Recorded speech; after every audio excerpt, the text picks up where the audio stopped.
Okay, sir. So let's begin with a glimpse of your company's presence in Sure. India. Yes. So actually we started in India in 2013 with our first operations, but we got to install in Solarlog India only last year in February. Nitin Bansal, he is the country manager of our company. He's based in Mumbai. Started the business in February, and we extended largely in October, covering 4 different areas of India right now.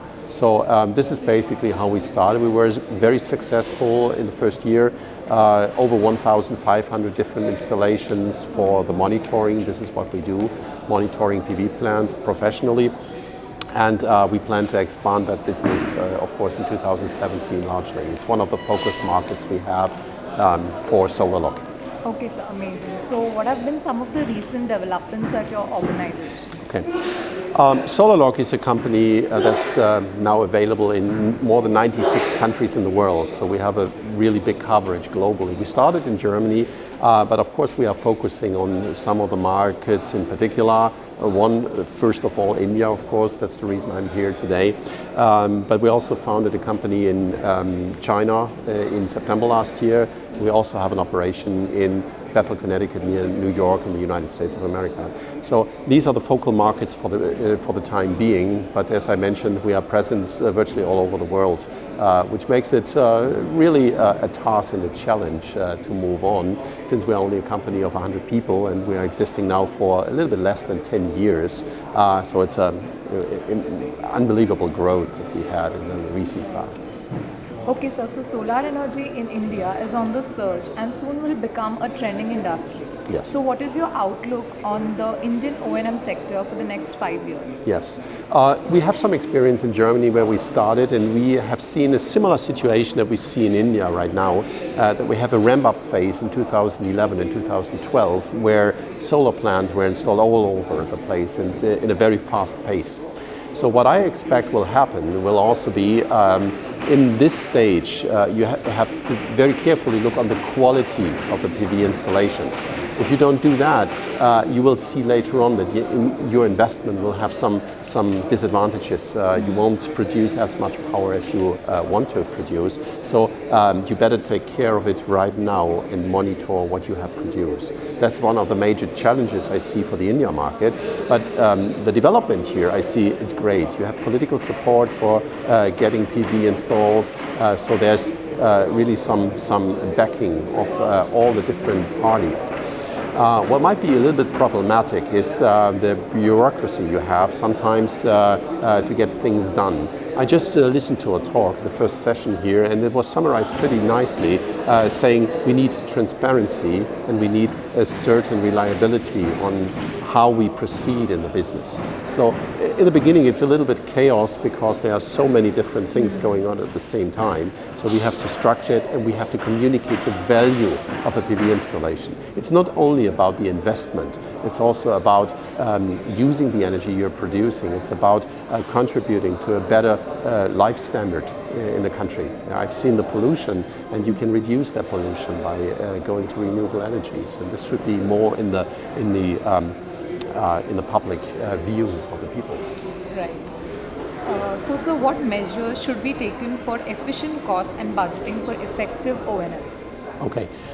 First of all, what you will see, and I will have a talk tomorrow about that, is if you don't monitor properly, you will have some losses in energy and nobody detects these losses.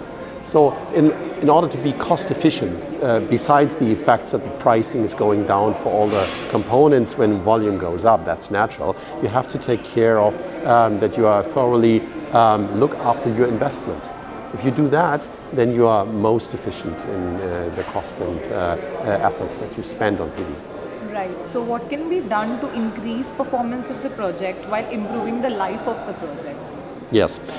So the life of the project is the quality of the installation. It is that you have the knowledge, the right knowledge in how to create a plant. You need some experience in doing this. Many new companies pop up now and they lack that experience. So in my view is to get together with companies that have already gained that experience in other countries that are leading, they can benefit from it. And that will highly reduce cost and will improve also the view of PV installations in general, to be a reliable asset. So what role is IoT playing in the O&M of solar projects? So basically, the problem that you face when you have a lot of installations is that you are reversing the traditional way of how energy is distributed. You have a distributed network, and the distribution network is not necessarily fit in all regions that you can just feed in the energy from the other side. So what you have to do is you have to monitor all the individual places where you feed in energy. These are many, many places, so it truly is an Internet of Things to get the data from the endpoints, from the PV plants in a centralized place to manage the grid also.